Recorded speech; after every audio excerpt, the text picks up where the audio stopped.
Hello and welcome to Truth Tuesday. I'm Pastor Ken Martin, and today I want to share one instruction that comes straight from Jesus' mouth.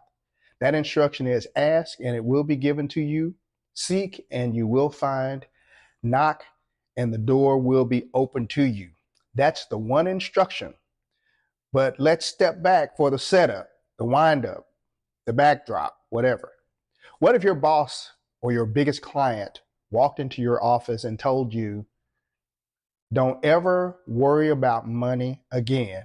I'm going to take care of everything you need from now on.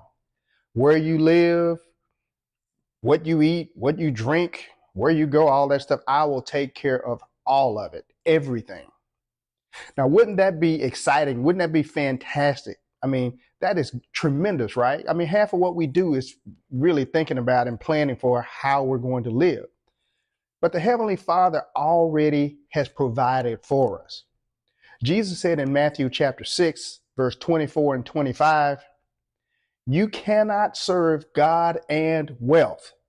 For this reason, I say to you, do not be worried about your life as to what you will eat or what you will drink, nor for your body as to what you will put on it. Verse 33, he says, but seek first his kingdom and his righteousness, and all these things that you desire will be added to you. So he provides for us. So he says all he wants us to do is, first of all, seek his kingdom. And he says, don't worry about tomorrow because the Father's going to give you all the things that you need. He says in verse 34, so do not worry about tomorrow, for tomorrow will take care of itself. Each day has enough trouble of its own. So knowing that the Father has taken care of us and will continue to take care of us, that makes us powerful. Because unlike the rest of the world, people who are under Satan's rule, who has him on their back, we don't have to try to serve God and mammon. Verse 34, all we have to do is serve God, seek first his kingdom. And so that frees us up to serve only God, to serve only the one who instructs us just to seek his kingdom and his righteousness, and he'll take care of all the things we need. Now, I realize this is a given for us. This is foundational for people who are desiring to be his disciples, who want to live in the kingdom. This is just who we are. This is not an instruction really for us. This is who we are. This is what we do. And this is how God sets us up. And so he set us up so that we have all the things we need. So now let's move on to the thing he wants us to do. Since we are set up, Jesus gives us this thing he wants us to do in chapter 7 of Matthew, verse 7. As those who seek him, as those who seek first his kingdom and his righteousness, he provides us one interesting instruction. Matthew 7:7. He says, ask and it will be given to you. Seek and you will find. Knock and it will be open to you. And then in verse 12, as he wraps up this conversation, this discourse, he tells them how to do it. He tells us how to do it. How do we ask? He says, well, he gives us what's commonly called the golden rule. So he who tells us we can ask for anything, he wraps up what he's saying by saying, do unto others as you would have them to do unto you. Okay, so let's back up and tie this together. Okay, do what? We're supposed to ask, seek, and knock. And not just ask one time, but keep on asking, keep on seeking, keep on knocking. Because back in chapter 5, he set this up. This is the setup. This is the backdrop for it. He tells us who we are. By the time he goes through chapter 6, it's just one continuous discourse. He says, when you give, don't act like the world gives. Don't act like them, but just keep it between you and the Father. And when you pray, don't act like the world does with all those long prayers and everything. Act like you got a Father who loves you when you pray.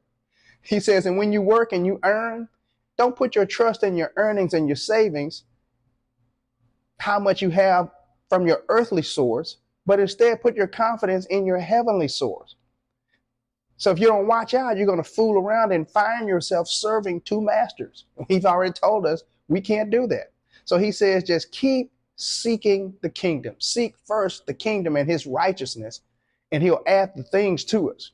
He rolls over into chapter 7, still talking. Since you have the hookups, stop judging other people, looking down on other people. If you see an area where you think that they need help, then realize you probably need more help than they need. But what you do instead is ask for them, and it will be given. If you see something where they need some solutions, you seek, and you will find the solution for them. And if they're in trouble or facing obstacles and they need someone to knock on some doors for them, you be the one who knocks, because he will open the doors for you. Do things for others like you want them to do them unto you. Realizing that you do have your own issues. That keeps us humble. Realizing that you are no better than they are. That keeps us humble. Knock on doors for others because you need doors open for you too at some point. Seek solutions for other people because you know you need solutions in your life. Your family needs solutions. Ask for others because you know you need things to be given unto you. Luke 6:38 says, give, and it will be given to you. And they will put it into you in your bosom, good measure, pressed down, shaken together, and running over shall men heap into your bosom. Because the same way in which you give is the same way in which it comes back to you. So when we ask and seek and knock for others, we know that it's going to happen for us.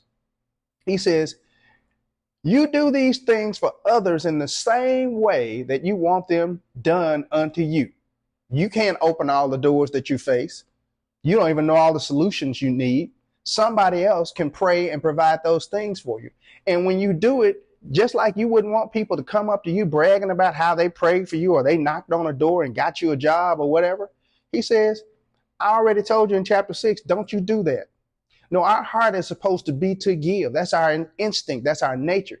It's more blessed to give than it is to receive. And as we give, it is given unto us. Good measure, pressed down, shaken together, and running over shall men heap into our bosom. And so let me wrap this thing up.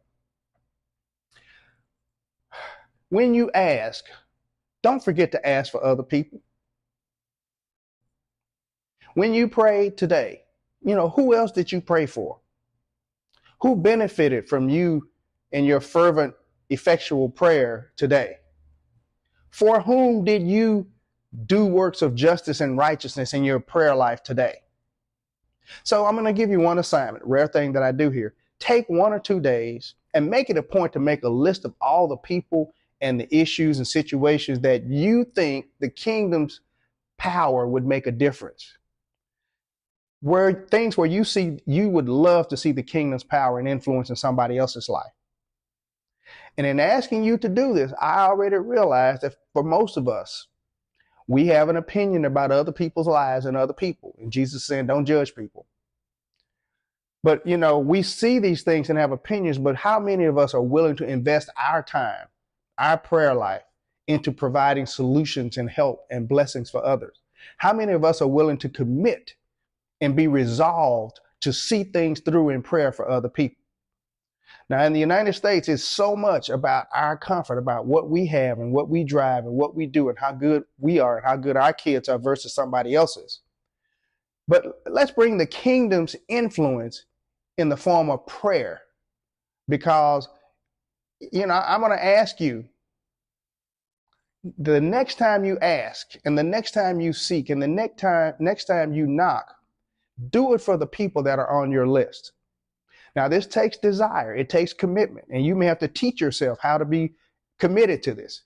It's going to require some risks for some of you. So you may have to jeopardize your own safety, your own job when you're looking out for other people.